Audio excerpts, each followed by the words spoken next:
ماموریت تربیت بدنی و ورزش ولایت دایکنی در جریان یک سال گذشته 198 مسابقه ورزشی را در رشته‌های رزمی، فوتبال، والیبال، فوتسال و ورزش‌های عنعنوی برگزار کرده است. مسئولان این اداره میگویند در کنار برگزاری این رقابت‌ها 8 میدان فوتبال و گونه خاکه هموار شده، 3 میدان والیبال ساخته و کار ساخت یک ژیمنازیوم ورزشی در ولسوالی میرامور نیز به پایان رسیده است.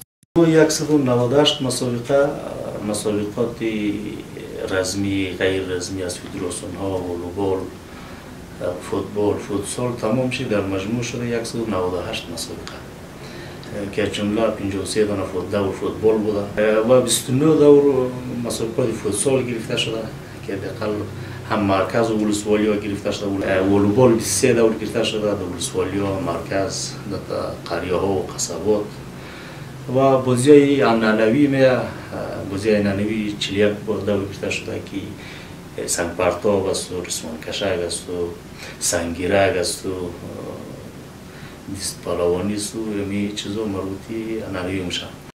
از سوی دیگر شماری از ورزشکاران در ولایت دایکنی با ابراز خرسندی از فعالیت‌های یک سال گذشته ماموریت تربیت بدنی و ورزش خواستار توجه بیشتر دولت و نهادهای مسئول به ورزش در این ولایت شدند. این ورزشکاران بر برگزاری مسابقات بین ولایتی، ساخت رنگ‌های استاندارد برای رزمیکاران و راه‌اندازی تورنمنت‌های منظم در رشته‌های فوتبال و فوتسال تاکید دارند.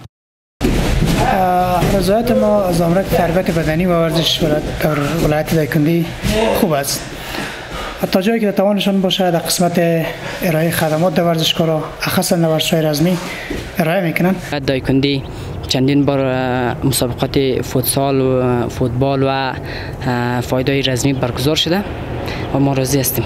مایه است که ما ولایت دایکنی از بقیه ولایات دیگر دوردست قرار گرفتیم. در ولایت مرکزی هستیم، کوبند است، یک ولایت بسیار صعب العبور است، کسی حاضر به سفر در این ولایت نمیشه و خواست مایه است که حداقل چیزی را که از دستشان یک رنگ استاندارد برای رزمیکارا، برای تمام رشته های بخش رزمی جور بکنن که ما بتانیم از او برای رشد ورزشکارا، برای نهادینه نکردن ورزش رزمی استفاده بکنیم.